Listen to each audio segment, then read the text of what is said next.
Middle class family का ना सबसे बड़ा चैलेंज होता है हर चीज़ बच्चों के लिए ना बेस्ट लेनी है लेकिन बजट के अंदर रहकर। और आज ना सर्दियों के छोटे दिन ना और लंबे काम कभी लगता है ना जैसे कि दिन शुरू होने से पहले ही खत्म हो गया। क्योंकि आज ना मैं आपके साथ शेयर करूंगी अपने सर्दियों के ना घर के काम जल्दी जल्दी कैसे मैनेज करती हूँ बिना स्ट्रेस की और स्माइल के साथ। और आप भी इसी तरह से फॉलो अगर रूल्स करेंगे ना तो डेफिनेटली आपको भी ना सर्दियों के काम जो है ना वो मेरी तरह बोझ बिल्कुल नहीं लगेंगे।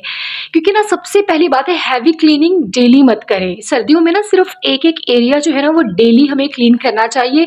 जैसे कि मंडे को किचन हो गया, ट्यूसडे को बेडरूम, वेंसडे को वॉशरूम। इस तरह से ना एनर्जी भी बची रहती है और घर के काम ना चुटकियों में यकीन जाने खत्म हो जाते हैं और आप भी ना एकदम से फुली फ्रेश रहते हो। तो बस आपने ना अपने सर्दियों के काम ना मेरी तरह से अगर मैनेज करना शुरू कर दिए ना तो डेफिनेटली जो है ना आप मुझे दुआएं देंगे। क्योंकि ठंड तो बहुत लगती है लेकिन ना काम करने में ना यकीन जानो सर्दी में वैसे भी दिल ही नहीं करता। लेकिन घर के काम ना यकीन जानो ऐसे है कि रुकते तो बिल्कुल भी नहीं है।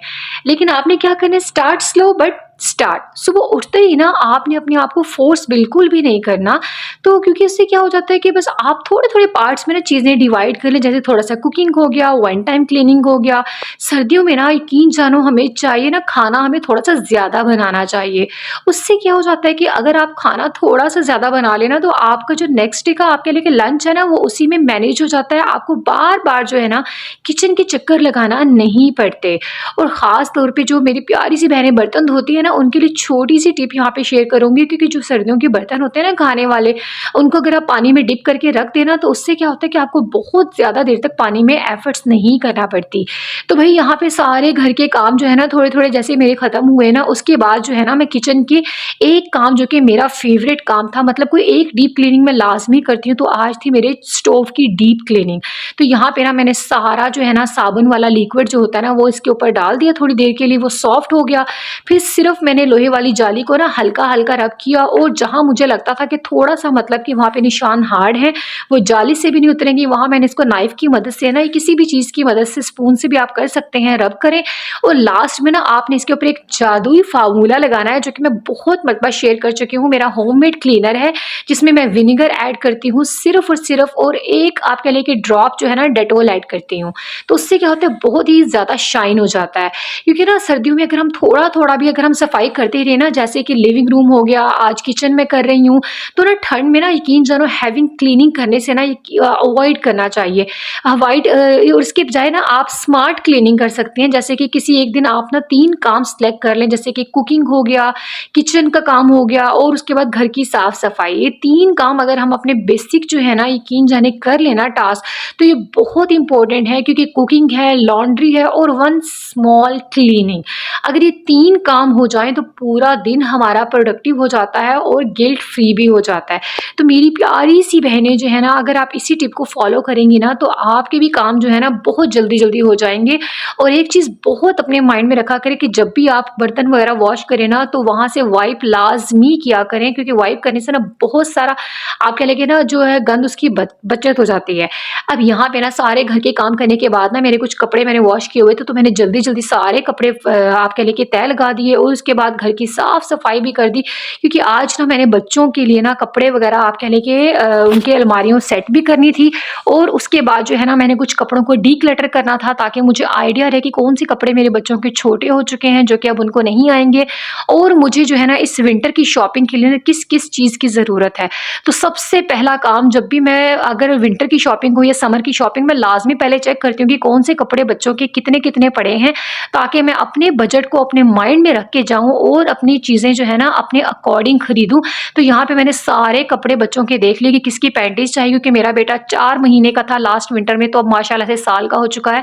तो तकरीबन मुझे उसके कपड़े लाजमी चाहिए। तो अब यहाँ पे मैंने अपनी बेटी के सारे कपड़े जो है ना वो माशाल्लाह से ऑर्गेनाइज कर दिए। जो उनके अपर्स थे, कुछ उसकी फ्रॉक थी, तो सारी चीज़ें ना मैंने इस तरह हैंग कर दी ताकि मुझे बार बार जो है ना वो आयरन करना ना पड़े। तो आप भी ना इस तरह से कर लें ताकि जब भी आपको कहीं जाना पड़े ना तो हुडीज़ वगैरह बच्चों के बिल्कुल सामने हो, कोई ऐसी चीज़ और यहाँ पे टॉयज़ जो है ना मैं अपनी बेटी के जो वो डेली जिनसे खेलती है, वो छोटी-सी बास्केट में मैंने रखे हुए हैं और इस तरह से ना उसकी कबर्ड ही मेरी बेटी की है।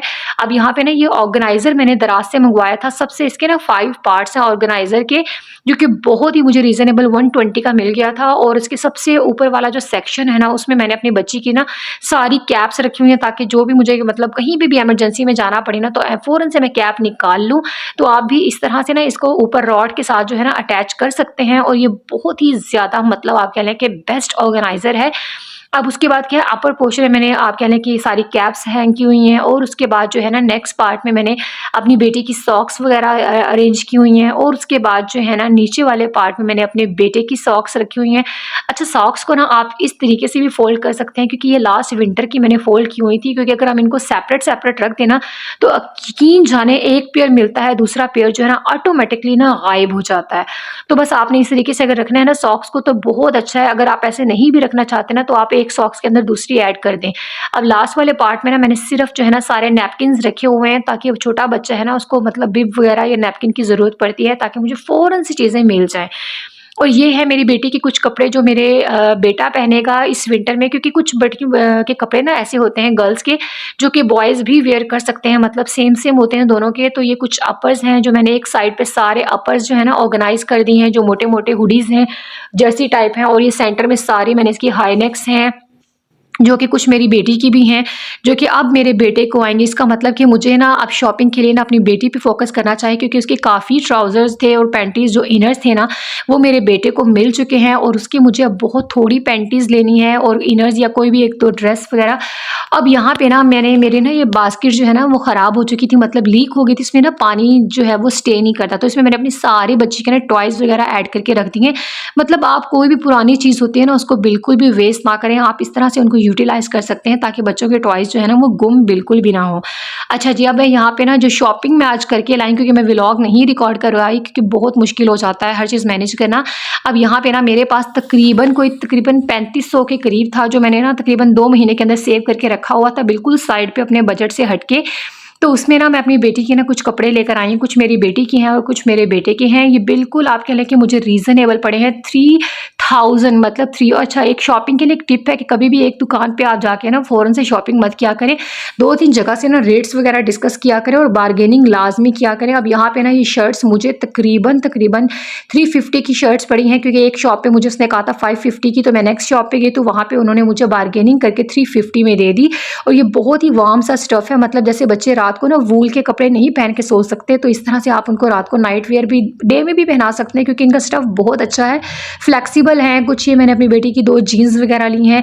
अब यहाँ पे ना मैंने ये 4 अपनी बेटी की शर्ट्स ली हैं, मतलब ये थोड़ी-सी मतलब गर्ल्स एंड बॉयज़ दोनों ही वियर कर सकते हैं। मैंने थोड़े से कलर कॉम्बिनेशन को चूज़ किया था, वैसे तो ये बॉयज़ की थी, लेकिन आप छोटे बच्चों को ईज़िली पहना सकते हैं। साथ में मैंने ये रेड कलर की ना मतलब ऑरेंज और रेड कलर की ना डाई एंड डाई में जीन्स थी, तो ये ली थी। और अपने बेटे की मेरी तकरीबन 4 मेरी बेटे की शर्ट्स हैं और 4 ही मेरी बेटी की हैं, और उसके बाद इनकी 4-4 ही दोनों की मैंने पैंटीज़ ली हैं, ताकि मतलब ना थोड़ा-सा रीज़नेबल मुझे रहे, ताकि कोई मसला ना बने। मतलब बजट में अगर इंसान रह के अपनी शॉपिंग करता है ना, यकीन जानो ज़िंदगी जो है ना बहुत पुरसुकून हो जाती है। और ये हम माँओं पे ना बहुत बड़ा बोझ होता है कि पुराने कपड़े जब छोटे हो जाए ना, तो हर टेंशन हो जाती है कि हाय नेक्स्ट कैसे मैनेज करेंगे। तो बस मैंने अपने बजट में रह के अपनी शॉपिंग मैनेज कर ली। आई होप आप लोगों को मेरी वीडियो अच्छी लगेगी, तो वीडियो को लाइक करना बिल्कुल नहीं भूलना। मिलते हैं नेक्स्ट व्लॉग में एक अच्छे से व्लॉग के साथ। अल्लाह हाफ़िज़।